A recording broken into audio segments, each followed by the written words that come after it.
मुझे धीरेन्द्र कृष्ण का विवाह करना है। शिष्य और गुरु होने के नाते एक गुरु कन्या ढूंढता नहीं जी ज्ञान रामचंद्र जी ने सीता जी को ढूंढा था, विश्वामित्र नहीं ढूंढा था। भाई चरण धोके पीता है, हाथी पूजा करता है, चंदन लगाता है, भेंट विदाई देता है, घर में है जो कि महाराज को घर लुआ जाओगे, नींद ही नहीं आएगी नहीं। तो शादी के लिए भी हमने बोला। अच्छा, आपने आदेश दिया है विवाह कर लो? राम भद्राचार्य ने आदेश दिया है। आओ, मैं बारात में आऊंगा। हाँ, तो हमने आदेश दिया है इसकी शादी के चक्कर में मत पड़ना। जय श्री राम, जय बागेश्वर धाम। बागेश्वर धाम सरकार पूज्य गुरुदेव जी महाराज जी के गुरु श्री जगत गुरु रामभद्राचार्य जी महाराज जी ने विवाह को लेकर भविष्यवाणी आज से 2 साल पूर्व वह एक कथा समारोह में कहा था कि धीरेन्द्र कृष्ण शास्त्री जी का मुझे विवाह करना है। अब पूज्य सरकार के पिताजी के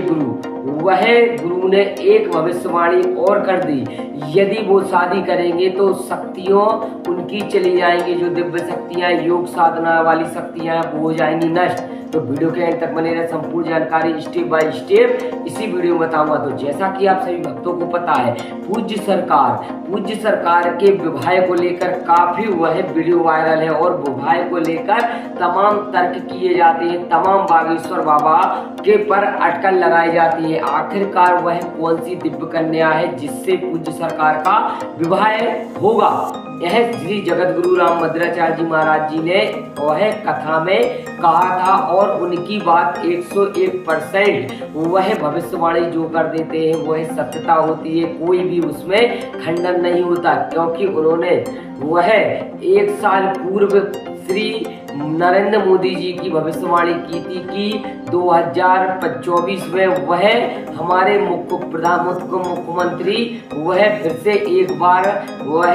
नरेंद्र मोदी जी बैठेंगे और वह 101% सरकार बनी, अर्थात वह नरेंद्र मोदी जी हमारे मोदी जी बैठ गए। अब और मेन और अहम, क्योंकि जो भी भविष्यवाणी श्री जगत गुरु रामभद्राचार्य जी महाराज जी करते हैं उसमें कोई संदेह नहीं रहता, 101% वह भविष्यवाणी 100 आना सच होती है। अब आती है वह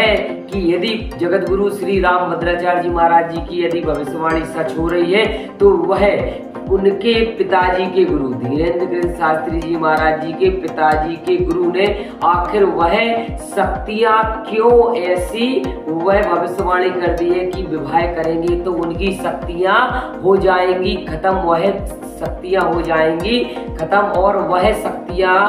उनके पास नहीं रहेंगी, क्योंकि यदि विवाह के परिणाम स्वरूप वह बंधन में बन जाएंगे तो वह क्यों उनकी शक्तियां जो अलौकिक शक्तियां हैं या दिव्य शक्तियां उन्होंने अर्जित की है, बागेश्वर बालाजी सरकार ने प्रदान की है, क्यों नष्ट हो जाएंगी, आखिर क्यों उनसे छीड़ हो जाएंगी? तो आइए इसमें चलते हैं, क्योंकि जगत गुरु श्री रामभद्राचार्य जी महाराज जी ने पहले ही वह उनका दिव्य दृष्टि से देख लिया पूरा भविष्य, परंतु अब उनके पिताजी के गुरु आखिरकार क्यों इस तरीके से वह बोल रहे हैं और क्यों वह विवाह को लेकर पूज्य सरकार को मना कर रहे हैं, क्योंकि उनके विवाह को लेकर काफी वह अटकलें हैं और काफी वह संशय है, क्योंकि जो भी भक्त वह पूछता है वह हंसी में टाल लेते हैं। माता श्री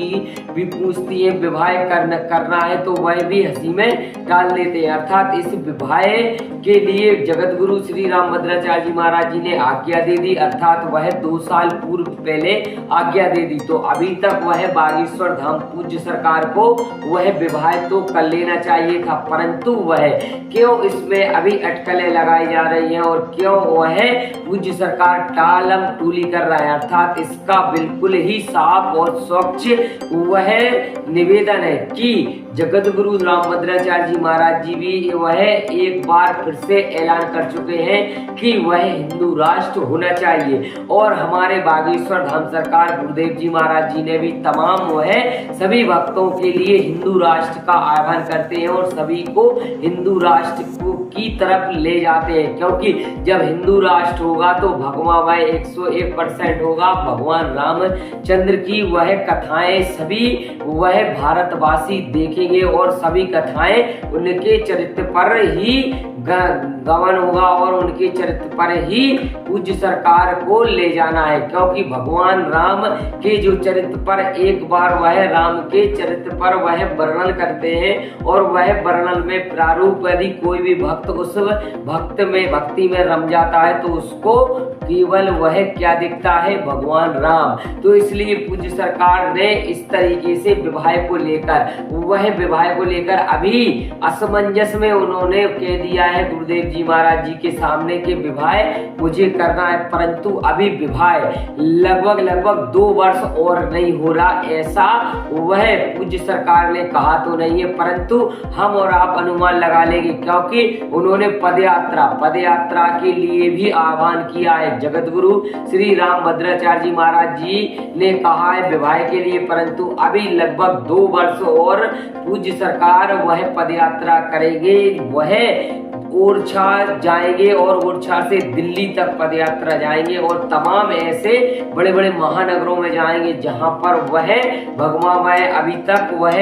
हिंदुत्व की पहचान नहीं कर पाए, हिंदुत्व के जो भक्त हैं वह भगवा वह नहीं हो पाए, तो वह एक एक करके सभी घरों से वह भगवा वह सभी भक्तों को करेंगे, क्योंकि पूज्य सरकार का कहना है कि रामराज लाना है तो हिंदू राष्ट्र को भी आह्वान करना पड़ेगा, क्योंकि जब तक वह रामराज नहीं आएगा, जब तक वह हिंदू राष्ट्र नहीं होगा। सभी ने वह यह भी कहा है कि मुस्लिम देश जब इस्लामिक देश हो जा सकता है, वह कंट्री पाकिस्तान जब इस्लामिक कंट्री हो सकता है, तमाम ऐसे बड़े बड़े जो वह देश है जो इस्लामिक कंट्री है, तो हमारा भारत देश क्यों नहीं हिंदू राष्ट्र हो सकता? क्यों उसको वह रोका जा रहा है? क्यों उस पर संक्षेप में टिप्पणियां करते हैं, वह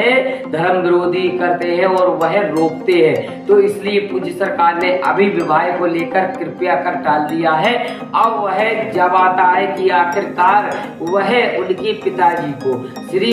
धीरेन्द्र शास्त्री जी के पिताजी के गुरु ने आखिरकार वह यह देख लिया होगा, इसलिए ही उनसे कह दिया कि विवाह तो अभी इनके छोड़ दीजिए, क्योंकि विवाह अभी ये नहीं करेंगे, अर्थात कुछ ना कुछ तो वह गुरु ने पढ़ लिया होगा उनका भविष्य, क्योंकि वह लगभग 110 साल के हैं और गुरु है, और गुरु जी ने यह कहा है कि यदि कोई भी इनके विवाह को लेकर वह करेगा तो विवाह वह नहीं करेंगे, और जब तक कि उनका प्रण पूर्ण नहीं होगा, जब तक विवाह में ऐसे ही टालम टोली लगती रहेगी, ऐसे ही वह विवाह को आगे बढ़ाते रहेंगे, क्योंकि शादी के बंधन में एक बार यदि कोई व्यक्ति बन जाता है तो वह घर गृहस्थी में ही रह जाता है। तमाम जो हिंदू राष्ट्र हुआ, तमाम जो वह हिंदुत्व को जगाने का काम वह पीछे छूट जाता है, क्योंकि माना जाता है कि यदि वह जो विवाह कर लेगा तो उसको वह निश्चित ही वह जो कार्य कर रहा है उसको वहीं पर छोड़ना पड़ेगा, क्योंकि वह जब वह शादी विवाह के पंचकड़े में फंस जाएगा तो वह तमाम जो हिंदू राष्ट्र है, तमाम जो वह भारत में जो आप एक नई मिसाल कायम करना चाहते हैं, तो वह मिसाल आपकी वहीं की वहीं खुश हो जाएगी, नहीं बढ़ पाएगी। तो इसलिए पूज्य सरकार ने वह सबसे बड़ा बीड़ा रोपा है और लगभग अभी 2 साल पूर्व तक विवाह नहीं करेंगे पूज्य सरकार। तो इसी के साथ वीडियो यदि आपको अच्छी लगे कृपया वीडियो को लाइक करें, शेयर करें और कमेंट में जय श्री राम, जय बागेश्वर धाम सरकार जरूर लिखें।